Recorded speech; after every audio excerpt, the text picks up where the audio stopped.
UFC's back at the Apex for another pretty terrible card. I'm not going to lie. Main event is really good, though. Hyped on that. And as always, plenty of money to be made. Let's get into it. First fight of the night, we got Abdul Razak Alhassan taking on Josh Fremd. Alhassan, he's 12-6 with one no contest.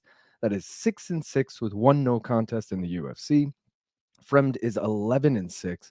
That is 2-4 in the UFC. Alhassan is unbeaten in two of his last three, but has only 2 wins in his last 8 fights. Fremd has lost 3 of his last 5, including 2 fights in a row. Alhassan getting up there, 39 years old. Fremd still just 30 years old. I'm going to do it, man. I'm going to take Razak Alhassan money line minus 138. I don't love it, but in the last 3 years, he's only lost to Joe Pyfer and Joaquin Buckley. Those aren't bad losses at all. And all 12 of his wins have come by knockout, and we've seen Fremd knocked out twice before. So I feel like there's a clear path to victory here. Going to parlay it. I'll get to it later. If you guys are looking for anything else to take on this fight, it's really hard to find any good plus money props on here. So I got a couple parlay pieces. The over 1.5, it's minus 115. Alhassan's only hit it in 4 of his 13 UFC fights, so it's definitely risky. But Fremd has hit it in 5 of his 6 UFC fights, including 4 straight fights. So it's like one guy goes long, one guy doesn't. Do with it what you will. Another good parlay piece to take is fight end by KO. It's minus 150. Already mentioned, but all 12 of Alhassan's career wins have come by knockout. 4 of Fremd's 11 career wins have come by knockout, and they've both been knocked out before. Next fight of the night, we got Daniel Rodriguez taking on Alex Morono. So Rodriguez, he's 17-5. That is 7-4 in the UFC. Morono is 24-10 with one no contest. That is 13-7 with one no contest in the UFC. Rodriguez has lost 3 straight fights. Morono has lost 3 of his last 5. Rodriguez, 37 years old. Morono, 34 years old. I'm taking the dog here. Alex Morono, plus 175. He's never lost back-to-back fights in his career, despite having 10 career losses. Mentioned this already, but D-Rod's lost 3 straight fights, and he hasn't won a fight in 2 years. And you're going to give him, he's like minus 200 right now. That's crazy to me. Definitely riding with Alex Morono. For whatever reason, guys, they haven't dropped any other props on this fight besides the over-under, but here's some props I like. I don't know where the odds are going to be, whether it's plus minus. If it's minus, just throw it in a parlay. Fight goes the distance. 5 of Rodriguez's 11 UFC fights have gone the distance, and 14 of Morono's 21 UFC fights have gone the distance. That is 59% combined. Another prop I like is Morono by decision. He's already a dog, but you want that little extra sprinkle. Take him by decision. 4 of his last 5 wins have come by decision, and D-Rod has lost by decision 3 times, including his last fight. But if you do like D-Rod, take him by decision as well. 4 of his 7 UFC wins have come by decision, including his last 2 wins. And Morono has lost by decision 7 times, including his last 2 losses. Next fight of the night, we got Cory McKenna taking on Julia Polastri. So McKenna, she's 8-3. That is 3-2 in the UFC. Polastri is 12-4. That is 0-1 in the UFC. McKenna has won 3 of her last 5. Polastri has won 4 of her last 5. McKenna, 25 years old. Polastri is 26 years old. I'm going to take the over 2.5 here. It's minus 400. Going to parlay it. I'll get to it later. McKenna's hit it in 6 of her 11 career fights and 3 of her 5 UFC fights. Polastri has hit it in 9 of her 16 career fights, including her lone UFC fight. So this one probably goes along. If you guys are looking for anything else to take, excuse me, I like Cory McKenna as a dog here, plus 114. If you include her Contender Series win over Vanessa Demopoulos, she's 4-2 over girls currently in the UFC. Polastri, on the other hand, has a loss to Jasmine Jasdavicius that came on Contender Series, so she's technically 0-2 against girls currently in the UFC. So it seems like McKenna is going to have the experience edge. I like her as a dog, plus 114. You want a little extra sprinkle on her? Take her by decision, plus 120.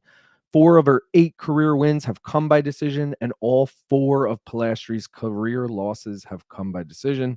And if you like the favorite Polastri, take her by decision, plus 140.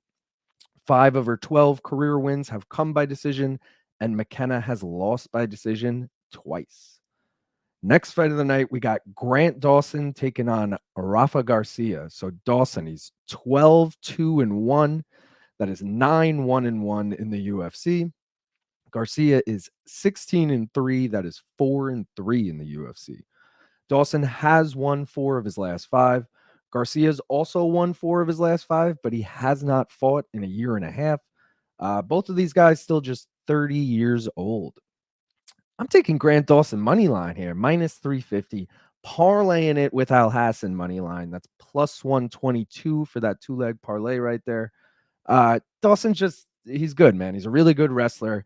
He's looked great in all of his UFC fights, besides that time he got caught by Bobby Green, got knocked out real quick, but we're not going to talk about that.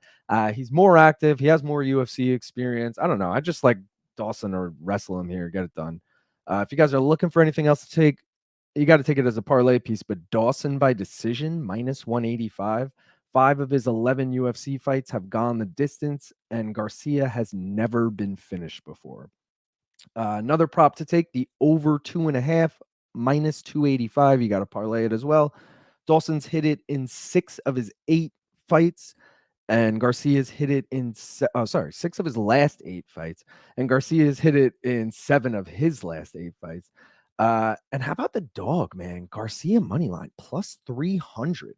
He's not known for his KO power. He's only got 1 KO in his 16-win career, but Dawson is chinny. Both of his career losses have come by KO, so it's possible. Both guys are good on the ground, but he could club and sub him. We'll see what happens.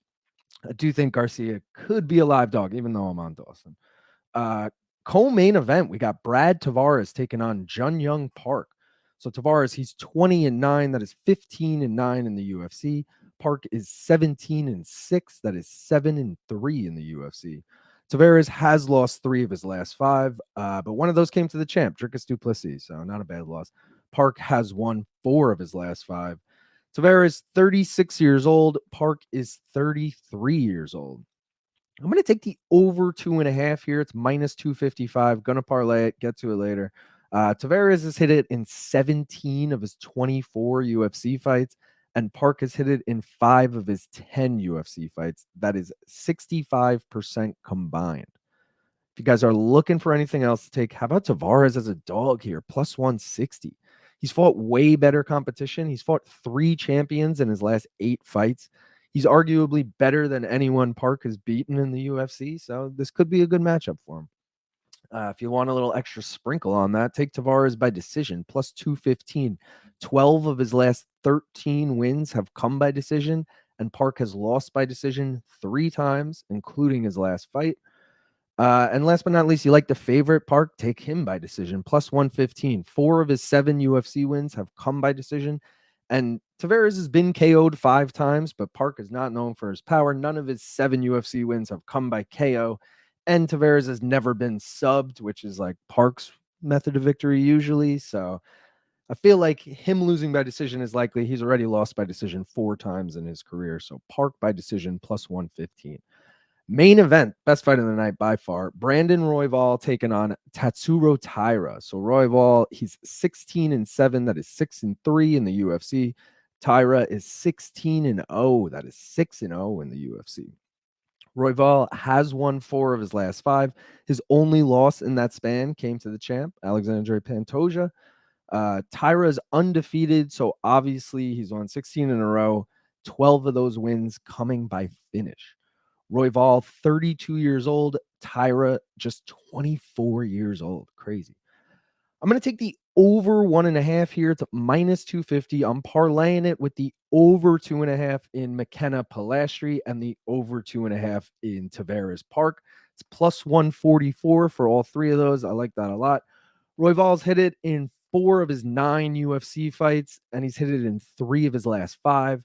Taira's hit it in 4 of his 6 UFC fights, and he's also hit it in 3 of his last 5. So looking for anything else to take? How about Taira by finish? It's minus 115.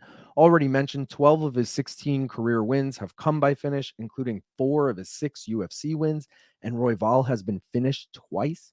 How about Royval as a dog, plus 195? He's only lost to former champions in Pantoja and Moreno, and he avenged that Moreno loss. And Taira's only fought one ranked opponent in his 6 UFC fights. I'm worth 100,000 like Woodrow. When a ball call me Wilson, going overboard at the Hilton.